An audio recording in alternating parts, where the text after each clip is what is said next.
आपको आशीर्वाद देके जाए, उसके लिए आपको ये 4 जगहों पर दिया जरूर जलाना चाहिए। वैसे तो पितृपक्ष में बहुत सारे नियम होते हैं जो आपको करना चाहिए, जैसे कि पितरों का तर्पण करना चाहिए, पितरों की श्राद्ध करनी चाहिए, लेकिन इन 4 जगहों पे दिया जलाने से आपके पितृ खुश होते हैं और आप पितृ दोष से भी मुक्त होते हो, साथ ही के साथ आपकी वंश वृद्धि भी होती है और आपके पितृ जो होते हैं वो खुश होके जाते हैं, तो आपको बहुत सारा आशीर्वाद देके जाते हैं। आपको पता है ना, जैसे कि हमारा स्वर्ग लोक होता है, विष्णु लोक होता है, शिव लोक है, यहाँ पे शिव रहते हैं, वैसे ही हमारा पितृ लोक भी है, यहाँ पे हमारे पितृ विराजमान होते हैं। और ये जो 15-16 दिन होते हैं पितृपक्ष के, इसमें हमारा पितृ लोक यमराज खोल देते हैं और हमारे सारे पितृ जो होते हैं वो धरती पर अर्थात पृथ्वी पर मौजूद होते हैं और अपने अपने पूर्वजों से, अपने अपने बच्चों से ये इच्छा रखते हैं वो कि वो उनका तर्पण करेंगे और उनका अन्न देंगे। लेकिन अगर आप उनका तर्पण और अन्न देने के साथ साथ इन 4 जगहों पर दिया जलाते हो ना, तो आपके पितृ बहुत ज्यादा प्रसन्न होते हैं। तो चलिए अधिक विलंब न करते हो, प्रारंभ करते। सबसे पहले ही पितृपक्ष, जब भी आप मेरी ये वीडियो देखो आप तब से भी प्रारंभ कर सकते हो। पितृपक्ष में आपको सबसे पहला जो दिया जलाना है वो घर के दक्षिण दिशा में जलाना है। आपके घर की दक्षिण दिशा कहीं भी है, आप सर्च कर लीजिए। पहली बात, पितरों के नाम का जो दिया जलाया जाता है वो हमेशा सरसों के तेल का दिया जलाया जाता है। मैं अभी जो भी 4 दियों के बारे में बताऊंगी, ये चारों के चारों दिए जो है वो सरसों के तेल में ही जलने हैं। बिना सरसों के तेल के इन दियों का उपयोग नहीं करना है। पितरों के नाम की जो भी दिया जलाया जाता है उसमें लंबी बत्ती का उपयोग किया जाता है, उसमें गोल बत्ती का उपयोग नहीं किया जाता है। पितरों के नाम का जो भी दिया जलाया जाता है उसके ऊपर काले तिल का छिड़काव अवश्य करना चाहिए। 1 या 2 काले तिल आपको अवश्य डालना चाहिए। पितरों के नाम का दिया सरसों के तेल में ही जलाना चाहिए। तिल के तेल में और देसी घी में पितरों के नाम का दिया नहीं जलाना चाहिए। नंबर 1, घर की दक्षिण दिशा में शाम के समय, ये सारे दिए जो है वो शाम के समय ही जलाने चाहिए। इन सारे दियों का संबंध सुबह से नहीं है। अब बताती हूँ, घर के दक्षिण दिशा में आपका कोई भी दक्षिण दिशा हो आप देख लीजिए, और कहीं भी वहां पे बाथरूम नहीं होना चाहिए। कहीं भी आपके घर की जो दक्षिण दिशा है वहां पे आप अपने पितरों के नाम का 1 दिया अवश्य जलाइए। शाम के समय 6:30-7 बजे के आसपास सरसों के तेल का 1 दिया अपने पितरों को याद करते हुए जरूर जलाइए। उसमें हल्का सा तेल का छिड़काव कीजिए और अपने पितरों को नमन करते हुए वो दिया आप जला दीजिए। पहला दिया है, रोज कीजिए। सर्व पितरम अवश्य तक ही आपको अवश्य करना है, जिससे पितर आपके खुश होते हैं, आपको आशीर्वाद देते हैं कि हाँ कोई हमें भी याद कर रहा है। मैं ये नहीं कहती कि पूरे साल भर पितरों को याद करो, पूरे साल भर पितरों को याद भी नहीं करना चाहिए। पितरों को याद करने के लिए पर्टिकुलर ये 15-16 दिन होते हैं और एक महीने में एक आती है अमावस्या, उस दिन आपको पितरों को याद करना चाहिए। दूसरा दिया, मोस्ट इंपॉर्टेंट, पीपल का वृक्ष अगर आपके घर के आसपास आपको कहीं भी दिख रहा है, कहीं भी आपके घर के आसपास अगर आपको पीपल का वृक्ष दिख रहा है, तो आप पीपल के वृक्ष पे शाम को रविवार वाले दिन को छोड़कर, रविवार वाले दिन पीपल के पेड़ पर दिया नहीं जला सकते हैं।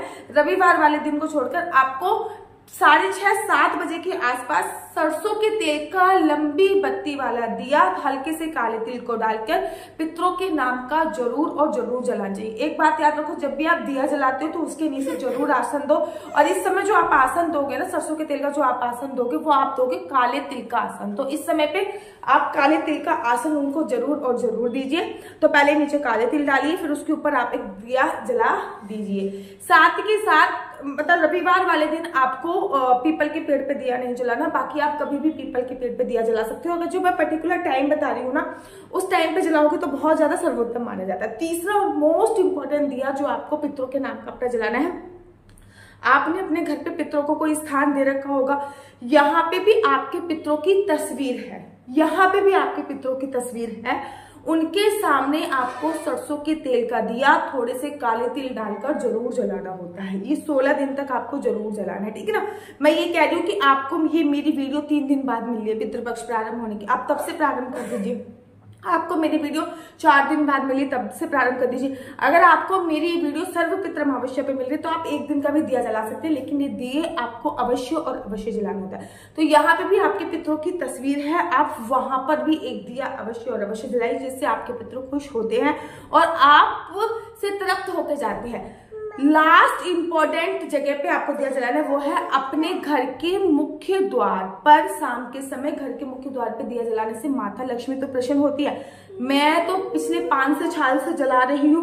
कम से कम मेरी शादी को 5 साल होने वाले हैं, तो 5 साल से कंटिन्यू मेरे घर के मुख्य द्वार पे 2 दिए जलते हैं, राइट और लेफ्ट दोनों दिए जलते हैं, लंबी बत्ती के दिए जलते हैं। बत्ती का जो रुख होता है वो बाहर की तरफ होता है, ठीक है ना। तो बाहर जो हम दिए जलाते हैं वो माता लक्ष्मी को भी समर्पित होते हैं, वो विष्णु भगवान को भी समर्पित होते हैं, और वो पितरों के, अभी पितृ पक्ष चल रहा है तो वो पितरों को भी समर्पित होंगे। जब वो बाहर आपके घर के बाहर जब वो दिया देखेंगे ना, तो वो बहुत ज्यादा अत्यधिक प्रसन्न होंगे और वो कहेंगे कि हाँ, हमारे पूर्वज, हमारे जो बच्चे हैं वो हमको याद करते हैं और वो हमारे खुश होके जाते हैं। और जब पितृ खुश हो जाते हैं तो पितृ दोष जैसे साए से मुक्ति मिल जाती है। पितृ खुश हो जाते हैं तो आपको संतान की प्राप्ति होती है। पितृ खुश हो जाते हैं तो आपकी प्रॉपर्टी में बढ़ोतरी होती है, क्योंकि बिना पितरों के खुश करे आपको प्रॉपर्टी में बढ़ोतरी की संभावना नहीं है। जब तक आपके पितृ खुश नहीं होंगे तब तक आपकी प्रॉपर्टी नहीं बढ़ती है। इस बात का ध्यान रखिए। अगर आप कोई जमीन परचेस कर रहे हो तो याद रखिए आपके पितरों का विशेष आशीर्वाद है, तभी आप किसी भी प्रकार की कोई जमीन परचेस कर रहे हो। जब आपके पितर खुश हो जाते हैं तो आपकी शादी विवाह में कोई भी रुकावट आ रही होती है वो समाप्त हो जाती है। जाते जाते आपके पितर अगर आपको आशीर्वाद देके जाते हैं ना, तो समझ लीजिए ये वाला साल, आपका आने वाला साल बहुत बहुत बहुत ज्यादा अच्छा होने वाला होता है। तो पितृपक्ष चल रहा है, ये मौका हाथ से जाना नहीं चाहिए। इस मौके को जल्दी से जल्दी कैच कर लीजिए। आप अपनी अलग कुंडली मुझसे दिखवाना चाहते हो तो मेरा नंबर है 4/9-20-25-65। मैं दोबारा से रिपीट करती हूँ, 4/9-20-25-65। आपको केवल अपनी डेट ऑफ बर्थ और टाइम मुझे भेजना है। अगर टाइम नहीं पता तो जिस जगह पे आप पैदा हुए थे, जिस मतलब दिल्ली में, गाजियाबाद में, वो आपको मुझे भेजना है ताकि मैं निर्धारित करके बता सकूं आपका बच्चा जॉब करेगा, बिजनेस करेगा तो किस फील्ड में बिजनेस करेगा, जॉब करेगा तो किस फील्ड में जॉब करेगा। आपके और आपके हस्बैंड में बहुत सारी लड़ाइयां रहती है, रीजन क्या है, इसका सोल्यूशन भी मैं आपको बताऊंगी।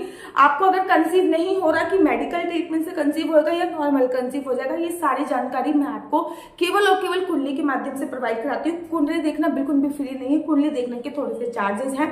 तो कृपया किसी भी क्वेश्चन आंसर के लिए मुझे इस नंबर पे संपर्क मत कीजिएगा, ये केवल कुंडली दिखाने का ही नंबर है। आप किसी भी प्रकार की अपनी कुंडली दिखा सकते हैं। अगर आप बीमार बहुत ज्यादा रहते हैं, कोई परेशानी रहती है, सभी प्रकार की कुंडली मैं इसमें दिखती हूँ। केवल आपको अपनी जन्म की तारीख, स्थान और समय मुझे को बताना होगा। समय का भी नहीं पता तो कम से कम स्थान तो जरूर बता दीजिए। अगर आपको मेरी वीडियो अच्छी लगती है तो आप अपना यूट्यूब चैनल हरि बोल को लाइक शेयर सब्सक्राइब करना बिल्कुल भी मत भूलिए। तब तक के लिए मुझे दीजिए इजाजत। राधे राधे, हरे कृष्णा, हरि बोल। आप में से बड़े सारे लोग ने ये क्वेश्चन भी मुझसे पूछे थे कि सिया कैसी है, सिया कैसी है। मैंने बहुत दिनों बाद वीडियो बनाई है, तो अभी चिकनगुनिया सिया को हुआ है। कुछ टाइम तो सिया को ठीक होने में लगेगा ही लगेगा, अभी थोड़ा बहुत समय लगेगा सिया को ठीक होने में।